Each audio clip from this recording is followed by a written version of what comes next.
ഇൻസ്റ്റാഗ്രാമിൽ വളരെ ട്രെൻഡിങ് ആയിട്ടുള്ള ഒരു റീല് നമുക്ക് എങ്ങനെ ഇൻഷോട്ട് വഴി ഉണ്ടാക്കാം എന്നാണ് ഞാൻ ഈ വീഡിയോയിലൂടെ പറയാൻ പോകുന്നത്.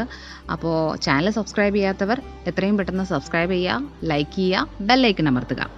സോ ഇൻസ്റ്റാഗ്രാമിൽ ഇപ്പോൾ ഭയങ്കര ട്രെൻഡിങ് ആയിട്ടുള്ള ഇതാണ്. അത് എല്ലാവരും പറയുന്ന cupcut എന്നുള്ളൊരു സോഫ്റ്റ്വെയർ യൂസ് ചെയ്യുക, അതേപോലെ തന്നെ അത് VPN യൂസ് ചെയ്ത് വേണം എടുക്കാൻ. കാരണം ഇന്ത്യയിൽ അത് അവൈലബിൾ അല്ലാത്തതുകൊണ്ട് അത് നമുക്ക് എങ്ങനെ ഇൻഷോട്ട് വഴി ഉണ്ടാക്കാം എന്നാണ് ഞാൻ കാണിക്കുന്നത്. സോ വീഡിയോ ഒരു 13 സെക്കൻഡ് ആയതുകൊണ്ട് ആദ്യം തന്നെ ഞാനൊരു ബ്ലാങ്ക് 13 സെക്കൻഡ് എടുത്തു. എന്നിട്ട് ഞാനൊരു പടം അതിനകത്തേക്ക് റീപ്ലേസ് ചെയ്തിട്ടു. ഫസ്റ്റ് ചെയ്തിരിക്കുന്ന അതാണ്. അത് കഴിഞ്ഞതിന് ശേഷം യെല്ലോ കളർ വെച്ചിട്ട് ഞാൻ ഇപ്പോൾ എൻ്റെ പട്ടിയുടെ പേരാണ് ബ്രൂണോ. സോ ഞാൻ ബ്രൂണോനെ അങ്ങേ വെച്ചു. എന്നിട്ട് ഇതിലെപ്പോഴും ഒരു വൈറ്റ് ഹാർട്ട് ഭയങ്കര കോമൺ ആണ്. സോ ഞാൻ സ്റ്റിക്കേഴ്സ് യൂസ് ചെയ്തിട്ട് അതിനകത്ത് വൈറ്റ് ഹാർട്ട് നടിച്ചപ്പോൾ നമുക്ക് ഈ വൈറ്റ് ഹാർട്ട് കിട്ടി. സോ അതും ഞാനത് പ്ലേസ് ചെയ്ത് വെച്ചു. ഇത് 6 സെക്കൻഡ്സ് ആണ് നമുക്ക് വേണ്ടത്. സോ 6 സെക്കൻഡ്സ് എന്നുള്ള രീതിയിൽ പ്രോപ്പറായിട്ട് അലൈൻ ചെയ്യാം. സോ ഇത്രയും കഴിഞ്ഞതിന് ശേഷം 6 സെക്കൻഡിന് ശേഷം നമുക്ക് വേണ്ടത് ഡിഫറെൻറ്റ് ടൈപ്സ് ഓഫ് ഫോട്ടോസ് ഇങ്ങനെ മാറി മാറി മാറി മാറി വരണം എന്നുള്ളതാണ്. അതാണ് അതിൻ്റെ ട്രെൻഡ്. സോ അതിന് വേണ്ടിയിട്ട് ഞാൻ എന്താ ചെയ്യുന്നത് വെച്ച് കഴിഞ്ഞാൽ വീഡിയോ 6 സെക്കൻഡ് കഴിഞ്ഞപ്പോഴത്തേക്കും സ്പ്ലിറ്റ് ചെയ്തു. അത് കഴിഞ്ഞതിന് ശേഷം നമുക്കിവിടെ സ്റ്റിക്കേഴ്സ് എന്നുള്ള ഓപ്ഷൻ തന്നെയുണ്ട്. സോ ആദ്യത്തെ 6 സെക്കൻഡ്സിൽ ഞാൻ ആ ഒരു ഫോട്ടോ റീപ്ലേസ് ചെയ്തിട്ട് ചെറുതാക്കി ഒരു ഫസ്റ്റ് കോർണറിൽ പ്ലേസ് ചെയ്തു. അതാണ് ഞാൻ ഫസ്റ്റ് ചെയ്തത്. അത് കഴിഞ്ഞതിന് ശേഷം എന്ന് വെച്ച് കഴിഞ്ഞാൽ സ്റ്റിക്കേഴ്സ് അവൈലബിൾ ആണ്. ഈ സ്റ്റിക്കേഴ്സിൽ നമ്മൾ ഇൻഷോട്ട് എന്ന് പറഞ്ഞു കഴിഞ്ഞാൽ അവരുടെ മാത്രം സ്റ്റിക്കേഴ്സ് അല്ല, നമുക്ക് സ്വന്തമായിട്ട് ഫോട്ടോസും ഇടാൻ പോകുന്നതാണ്. സോ അതിനകത്തേക്ക് ഞാൻ പിന്നെയും ഇവൻ്റെ ഫോട്ടോസ് ആഡ് ചെയ്തു.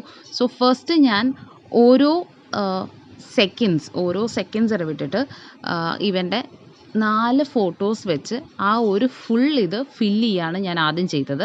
സോ അതിന് ശേഷം ഒരു സർക്കുലർ ഫോർമേഷൻ പോലെ ഓരോ സെക്കൻഡ് വിട്ടിട്ട് ഇപ്പം നമ്മൾ ഇപ്പോൾ ഈ വീഡിയോയിൽ ശ്രദ്ധിച്ച് നോക്കിയാൽ മനസ്സിലാവും, ഓരോ ഫോട്ടോ വരുമ്പോഴും ആ ഫോട്ടോയിൽ മുമ്പൊരു ചെറിയ യെല്ലോ ഗ്യാപ്പ് ഉണ്ടാവും. സോ ആ ഒരു ഗ്യാപ്പേ ഞാൻ ആക്ച്വലി അടുത്ത ഫോട്ടോയ്ക്ക് വേണ്ടി യൂസ് ചെയ്തിട്ടുള്ളൂ. സോ ആ ഒരു രീതിയിൽ ഒരു വൃത്തത്തിൽ പോകുന്ന രീതിയിലാണ് ഇതിൻ്റെ അറേഞ്ച്മെൻറ്റ് ഞാൻ ചെയ്തത്. വലുതാക്കിയും ചെറുതാക്കിയും നിങ്ങൾക്ക് ഇഷ്ടമുള്ള പോലെ ഇത് അറേഞ്ച് ചെയ്യാൻ പറ്റും.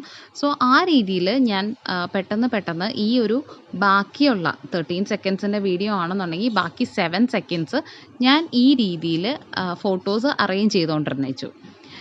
ഇത് മൊത്തം അറേഞ്ച് ചെയ്യുമ്പോൾ തന്നെ നമുക്ക് ഏകദേശം ഒരു നല്ല ഔട്ട്പുട്ട് കാണാൻ പറ്റും. ലാസ്റ്റ് ഫോട്ടോ ഞാൻ ബിഗാക്കി വെച്ചു. അപ്പോൾ നമുക്ക് കണ്ടില്ലേ, ഇതേപോലെ നമുക്ക് വെരി സ്പീഡായിട്ട് ചെയ്യാൻ പറ്റും.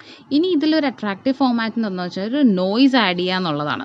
സോ ഇൻഷോട്ടിൽ നോയ്സ് ആഡ് ചെയ്യാൻ പറ്റുമെന്ന് വെച്ച് കഴിഞ്ഞാൽ ഇറ്റ്സ് വെരി സിമ്പിൾ. ആദ്യം തന്നെ ഞാൻ എന്താ ചെയ്യുന്നത് വെച്ചാൽ ആദ്യം ഇതൊന്ന് എക്സ്പോർട്ട് ചെയ്തെടുത്തിട്ടോ, ടോട്ടൽ വീഡിയോയ്ക്ക് സെയിം ക്ലാരിറ്റി കിട്ടാൻ വേണ്ടി ഒന്ന് എക്സ്പോർട്ട് ചെയ്തെടുത്തു. അത് കഴിഞ്ഞതിന് ശേഷം ആ വീഡിയോ എടുത്തിട്ട് അതിനകത്തത്തെ നമുക്കിവിടെ ഫിൽറ്റേഴ്സ് ഉണ്ട്. ഈ ഇതിൽ ഫിൽറ്റർ എന്നുള്ളൊരു ഓപ്ഷൻ ഉണ്ട്. ആ ഫിൽറ്റർ എന്നുള്ള ഓപ്ഷനകത്ത് അനിമേറ്റ് എന്നുള്ളൊരു ഓപ്ഷൻ ഉണ്ട്. സോ ആ അനിമേറ്റിൽ റെട്രോ നോയ്സ് എന്നുള്ളതിൽ ചെയ്തപ്പോഴത്തേക്കും എനിക്ക് നോയ്സ് എഫക്റ്റ് കിട്ടി. സോ ഇതാണ് ഞാൻ യൂസ് ചെയ്തിരിക്കുന്നത്. സോ